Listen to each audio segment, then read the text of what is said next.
yoga yoga yoga yoga yoga yoga yoga ಬದ್ಧ ಕೋನಾಸನ ಮಾಡುವ ವಿಧಾನ. ಎರಡು ಕಾಲುಗಳನ್ನು ನೇರವಾಗಿ ಚಾಚಿ ಮ್ಯಾಟ್ನ ಮೇಲೆ ಕೂತ್ಕೊಳ್ಳಿ. ಬೆನ್ನು ನೇರವಾಗಿ ಇರಲಿ. ಈಗ ಎರಡೂ ಕಾಲುಗಳನ್ನು ಸಾಧ್ಯವಾದಷ್ಟು ಅಗಲ ಮಾಡಿ ಕೂತ್ಕೊಳ್ಳಿ. ಬೆನ್ನು ನೇರವಾಗೇ ಇರಬೇಕು.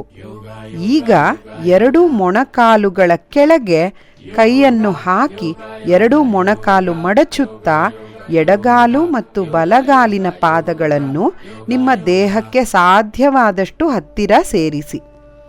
ಈಗ ಎರಡೂ ಕೈಗಳಿಂದ ಪಾದಗಳನ್ನು ಹಿಡಿದಿಟ್ಟುಕೊಳ್ಳಿ. ಈಗ ಚಿಟ್ಟೆಯ ರೆಕ್ಕೆಗಳಂತೆ ನಿಮ್ಮ ಮಂಡಿಯನ್ನು ಎಡಬಲಕ್ಕೆ ಬಡಿಯುತ್ತಾ ಇರಿ. ದೃಷ್ಟಿ ನೇರವಾಗಿ ಇರಲಿ. ಉಸಿರಾಟ ಸಹಜವಾಗಿರಲಿ. ಮುಂದೆಯಿಂದ ನೋಡಿದರೆ ಚಿಟ್ಟೆಯ ರೆಕ್ಕೆಗಳಂತೆ ತೊಡೆಗಳು ಬಡಿಯುತ್ತಾ ಇರುತ್ತದೆ. ಅದಕ್ಕೆ ಇದನ್ನು ತಿತಲಿ ಆಸನ ಎಂದು ಕೂಡ ಹೇಳುತ್ತಾರೆ.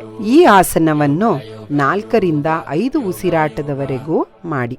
yoga yoga yoga yoga yoga yoga